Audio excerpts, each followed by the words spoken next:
नमस्कार, मैं हूं अभिषेक त्यागी।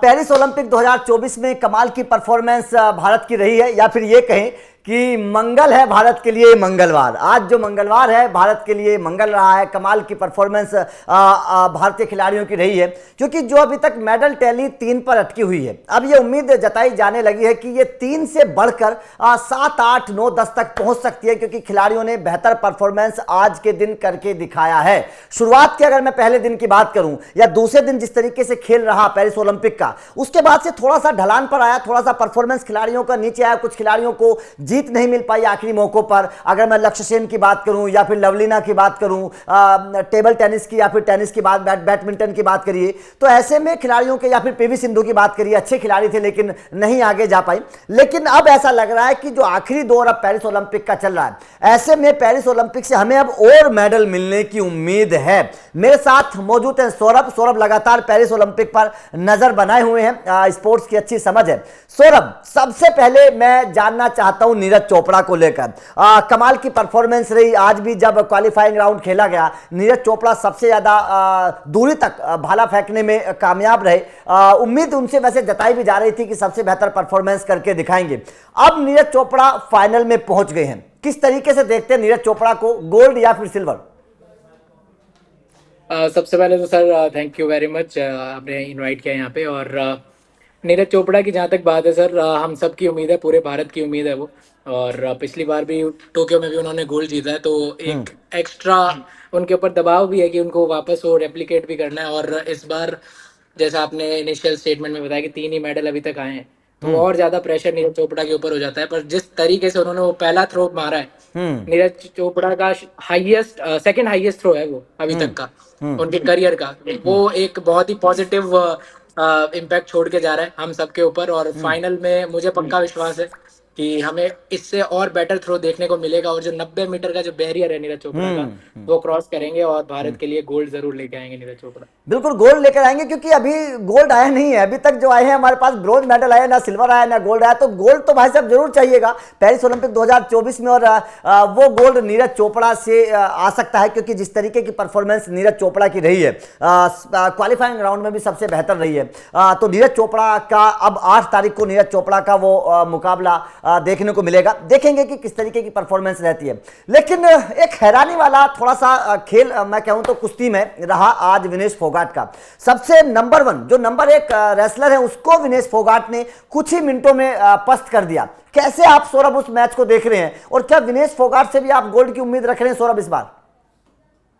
सर विनेश फोगाट का बहुत एकदम पेचीदा मैच था, क्योंकि आपको पहले ही मुकाबले में ओलंपिक जैसे स्टेज पे वर्ल्ड नंबर 1 मिल जाए और उनको आपको बोलना पड़े कि हराना है। और पैसिविटी के 2 पॉइंट भी मिले उनको स्टार्टिंग में, तो 2-0 से विनेश फोगाट डाउन थी। उसके बाद सेकंड हाफ में जब लास्ट के 10 सेकंड बचे थे, तो वहां उन्होंने एक दाव लगाया और 2 पॉइंट अर्जित किए, और शायद 3-2 से वो मुकाबला जीती। तो बेहद क्लोजली कॉन्टेस्टेड मैच था, और उनके चेहरे से भी वो पता चल रहा था कि जिस तरीके से वो मैच उन्होंने जीता है, ये मैं ये कहूंगा कि शायद इंडिया का आज जो आपने बोला कि मंगलवार मंगल जा रहा है इंडिया का, तो वो ही फैक्टर काम आया वहां भी।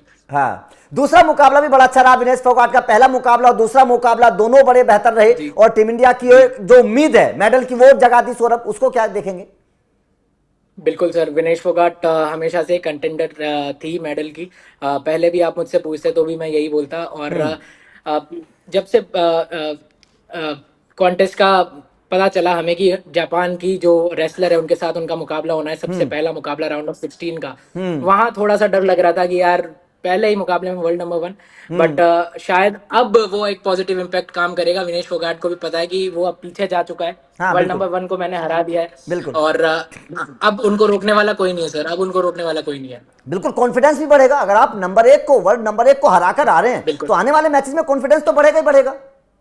बिल्कुल। और इवन जो कल हमें रेसलिंग में देखने को मिला निशा के साथ जो हुआ, वो भी एक मेडल कंटेंडर थी, वो भी मैच जीत रही थी, सेमीफाइनल में ऑलमोस्ट पहुंच गई थी, बिल्कुल 8-1 से आगे थी। बिल्कुल उसके बिल्कुल बाद हाथ पे लग जाती है। और आपकी रेसलिंग अगेन एक फ्रेटर्निटी तो एक ही है, तो बात हुई होगी विनेश के साथ भी बात हुई होगी, तो वो एक्स्ट्रा एक मोटिवेशन उनके मन में भी होगा कि यार मेरे साथ ही रेसलर के साथ ऐसा हुआ, तो उनके लिए भी मेडल जीतना जरूरी है। बिल्कुल। और देखिए कुश्ती से इस बार हमें उम्मीद है कि जो टैली अभी 3 पर रुकी हुई है, कुश्ती से और भी बेहतर हो। नीरज चोपड़ा का तो एक मेडल है ही है, लेकिन कुश्ती से, क्योंकि जो बाकी खेल हैं, अगर सौरभ मैं बात करूं, बाकी खेलों से हमें उतनी मदद नहीं मिली मेडल में जितनी मिलनी चाहिए थी। आप बैडमिंटन की बात कर लीजिए, टेबल टेनिस की बात कर लीजिए, आप बाकी खेलों की बात कर लीजिए, उन खेलों से हमें उतनी मदद नहीं मिली है। मैं लक्ष्य सेन की एक चर्चा आपसे करना चाहूंगा सौरभ। कितनी उम्मीद आप लगा के बैठे थे लक्ष्य सेन से? क्या आपको प्रभावित किया? कैसा लक्ष्य सेन का गेम आपको लगा? सर बिल्कुल प्रभावित किया उन्होंने, और एच एस प्रणॉय को जब से उन्होंने हराया उस मुकाबले में, तो इकलौते भारतीय बचे थे, और हम सबकी यही टकटकी थी कि लगाए बैठे थे कि यार ये बंदा कुछ कमाल का बंदा है। और जिस तरीके से वो पॉइंट्स अर्जित करते हैं, जो उनका एक स्टाइल है, एक फ्लेयर है खेलने का, वो बिल्कुल अलग है बाकी बैडमिंटन प्लेयर से। और आपने वो विक्टर एक्सेल्सन के साथ भी देखा सेमीफाइनल मुकाबले में, टोक्यो ओलंपिक्स के गोल्ड मेडलिस्ट थे वो, पर उन्होंने दबाव नहीं झेला। 22 साल के हैं लक्ष्य सेन। तो अच्छे अच्छे लोगों को दबाव हो जाता है ओलंपिक जैसे स्टेज पे, और एक जगह वो आगे भी चल रहे थे विक्टर एक्सेल्सन बिल्कुल से। बिल्कुल। सेकंड सेट में भी वो 7-0 से आगे चल रहे थे उनसे। फिर अगेन वो ओलंपिक का प्रेशर, अगेन हाथ में इंजरी भी हमें नजर आई उनके बार बार, और ब्रॉन्ज मेडल मैच में भी खून आ रहा था उनके रिस्ट के आसपास से, तो वो देखने में बिल्कुल सही नहीं लगा। बट लक्ष्य सेन ने बिल्कुल एक उम्मीद जगाई है इंडियन बैडमिंटन के लिए। और जैसा कि विक्टर एक्सेल्सन ने खुद ने बोला है, जो गोल्ड मेडल यहाँ भी जीते हैं पेरिस में, उन्होंने कहा कि नेक्स्ट ओलंपिक में he will be the gold medal contender for sure. और again what a fight from Lakshya Sen. इतना इंजरी होने के बाद भी उन्होंने लास्ट तक फाइट किया, वही बहुत है। और हम सब की उम्मीद जरूर थी मेडल की, दिल हमारा भी दुखा है, बट फाइट करके हारे हम। नहीं, फाइट करके हारे हैं, लेकिन एक सवाल जरूर खड़ा कर दिया लक्ष्य सेन के कोच प्रकाश पादुकोण ने कि भाई साहब जिम्मेदारी लेनी पड़ेगी, खिलाड़ियों को जवाबदेह होना पड़ेगा, आप इस तरीके से नहीं हार सकते। क्योंकि लक्ष्य सेन ने पहला मुकाबला हारने के बाद ये बोला था कि मैं थोड़ा सा डिफेंसिव हो गया था, थोड़ा सा मतलब माइंडसेट बदल गया था। क्योंकि माइंडसेट का खेल, आप डिफेंसिव होकर खेलोगे या फिर अटैकिंग होकर खेलोगे, पूरा माइंडसेट का खेल है। तो यहां पर आप किस तरीके से देखते हैं? क्या कोच की बात नहीं मानी गई, कोच के प्लान पर काम नहीं किया गया? आप इसको कैसे देखते हैं? बिल्कुल सर। अगेन जो कोच और प्लेयर का जो मसला है, वो हमें हमेशा देखने को मिलता है जब रिजल्ट आ जाते हैं उसके बाद। यही बात हम पहले भी कर सकते थे, जब अगेन सेमीफाइनल मुकाबले तक कोई भी इस बात की चर्चा नहीं थी।